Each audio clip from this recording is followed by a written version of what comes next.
Hi everyone, it's Jessica from Ashland Public Library here in Ohio, bringing you your gardening how-tos.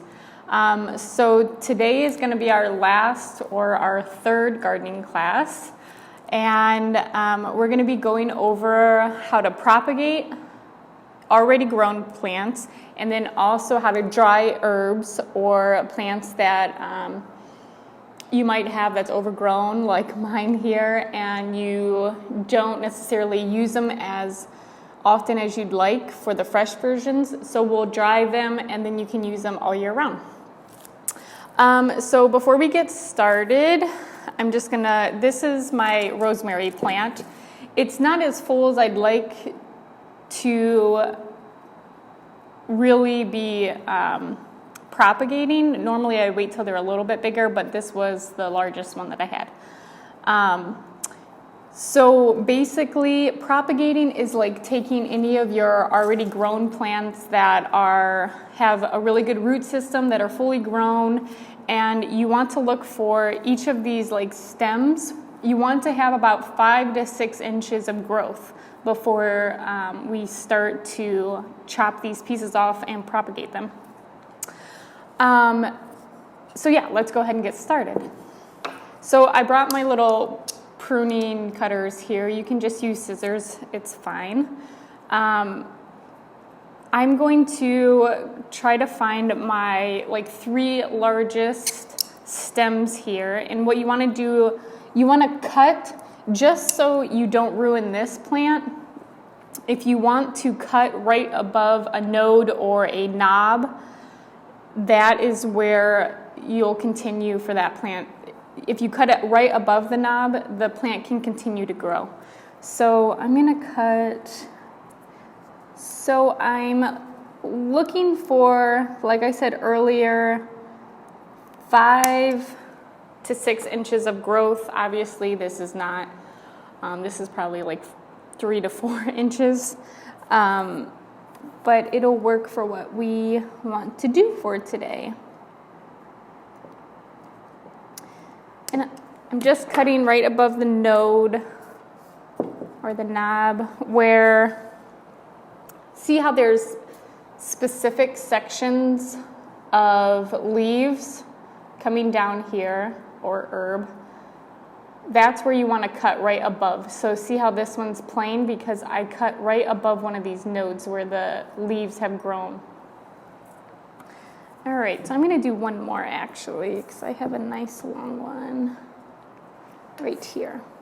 Now, when we're propagating herbs, obviously you want to pick healthy, long stems. You don't want something that has burnt leaves if it's gotten too much sunlight, or some yellow leaves, maybe you've been watering them too much, because what that does, we don't want something that we're not going to use as a fresh herb, because then it'll produce worse second growth. So I'm just going to cut this last one off. Okay, so I have 4 stems here of my rosemary. And then what we're going to do is we're actually going to peel off these leaves. So rosemary, if you're using it fresh also, a really cool trick is to just hold it upright, and then you're just going to take your fingers along the bottom in the opposite direction of the leaves, and you're just going to pull them off. One left there. And then you'll have the bottom part of the stem just like that. Okay, so there's one. Let's do some more here. Again, I'm just pulling these leaves in the opposite direction. If you do have your herbs that are fully grown, that are the 5 to 6 inches, you'll want to take half of your stem. So see how I have the growth on half of this stem, and then I've removed the leaves on the other section of the stem. So that's what we're looking for. About half of your stem you want to be bare. Oh, it smells so good in here. It smells like rosemary. Okay, so there are all my leaves. I'll use those for dinner tonight. Okay, so now I have my 4 stems, and we're just gonna get, usually I do like, sometimes I'll do tin cans or, you know, other containers that I have. I repurpose a lot of my growing containers. And what we're gonna do is we're just gonna stick this. I brought a jar of water just so you guys can see the, so that's what we don't want. I should have brought a smaller jar because we're gonna water that guy. Okay. The leaves that you have left on your stem, you don't want them to be in the water. I'm actually gonna pour a little bit more.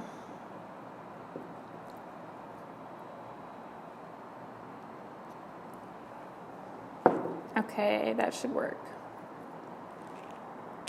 So you want them standing upright, and you want them in the water. Now, I've also read about you can dip the stems in a hormone growth. It's specifically designed, you can get some that are specifically designed for propagating plants like this, and it will just allow the roots to form or allow the stem to form the roots that we want so that we can replant. I'm not a big fan of using products like that just because I like to keep my stuff as natural as possible, and I've never had a problem with receiving roots on my stems. So I have seen, I've watched a couple of YouTube videos on the hormone growth, and I will say that the hormone growth does produce larger roots than just your regular water, but I mean, I get the results that I want, so I'm not going to use something that's not natural for my plants. So here we have our 4 stems in the water, and you'll notice that my leaves are not in the water, like I said earlier. And where we took those other leaves off the bottom, you'll notice in probably like 3, 4, 5 weeks, you'll notice the roots, there'll be really white roots that are growing from those knobs. So you would expect the knobs to grow from the bottom, but they're actually gonna form from those knobs that we removed the leaves. But yeah, so in 4 weeks, we'll have new plants, and then you can just plant them like you would your normal plant. A lot of times, if I'm doing containers, I'll just grab one of my containers and I'll put my dirt in, and you can just plant it like a normal plant. You can plant them in the ground, but I would say if you are gonna plant them outdoors in the ground, you want to slowly introduce them to the sunlight. So I would recommend putting them in a container first and then allowing it to kind of produce in that before you plant them outdoors. Okay, so now let's get started with drying herbs. So I actually have a hydroponics garden in my house, and this is where my Asian basil has come from. So I'm just gonna unwrap this. Little fun fact, if you are ever transporting some herbs, maybe you are giving some to a friend, if you wrap a paper towel around the bottom of the plant and then cover it in tin foil, you can actually water the paper towel inside the tin foil, and it'll keep the plant alive until where you want to get it to. Okay, so basically I have a full plant here. You can see all the roots that have grown in the hydroponics or the water at home. But I brought this plant because it has gotten a little of sun damage, and I just want to kind of show you guys the different problems that you might run into when you're trying to dry your herbs. So again, I just have my pruning scissors here, and obviously I have a full bunch of my Asian basil, and it's like way overgrown. So it has started to produce the flowers on the tips, and I don't necessarily use Asian basil as much as I would your regular like Italian basil or the Genovese. So we're gonna go ahead and trim this up. Again, for drying, the longer the stems, the better, and obviously you're gonna get more of the herb. I am gonna cut all of these flower stems off because some people eat them. I don't particularly enjoy it, so I'm gonna cut all those off, because a good rule of thumb when drying your herbs is if you're not gonna eat the plant fresh, you don't wanna dry that portion of the plant. The same with this sun-damaged portion that I have here. I don't wanna dry that because I'm not gonna use it as a regular fresh herb. So I definitely don't wanna use it dried either. Okay.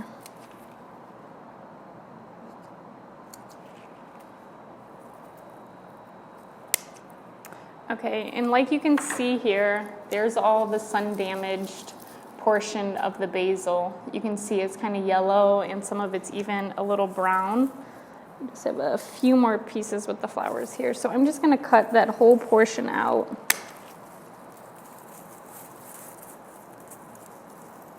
So that I can see the fresh portions.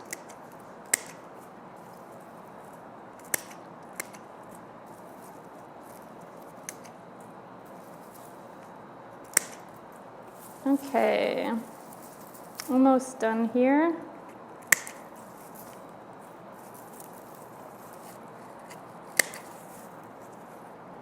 Good. That's good.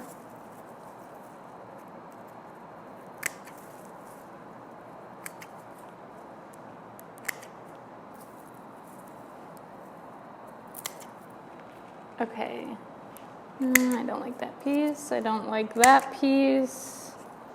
Don't necessarily like that piece. Okay, so we're not left with very much, right? I've cut a lot off, but that's okay. So now what I'm gonna do is I'm gonna cut my pieces that I will hang upside down and dry.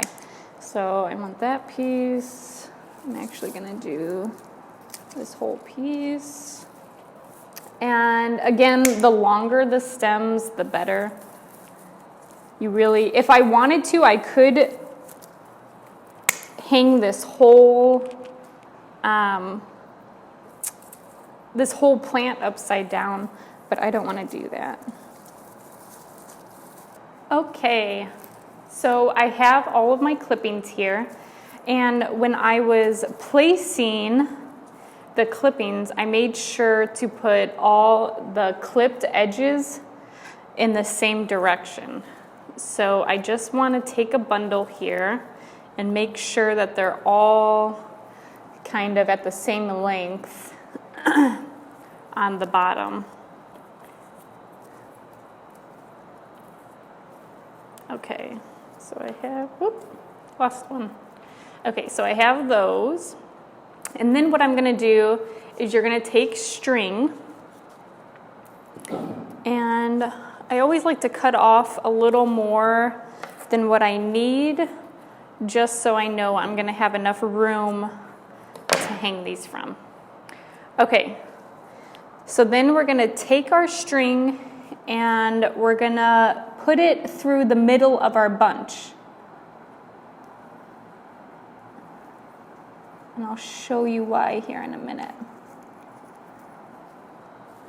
So we kind of want it pretty close. Let's see, a little more here. All right, so that's pretty close. So we put it through the middle. So I have my bunch here. And then I'm going to take one of these strings, put one to the side, and then the other one you're just going to wrap all the way around the herbs. And you're just going to wrap, I usually do about 4-5 wraps. And you do want these kind of tight because as these herbs dry, it's going to shrink the stems, it's going to shrink the leaves. And that's another good point to bring up is if you're drying these for a specific amount of dried herbs, you're going to want to take 2 to 3 times more of fresh herbs than what you would need for the dried herbs because they do shrink so much. All right, so it's pretty tight here. So now I'm just going to tie it off, or I'm going to knot the 2 strings, I should say.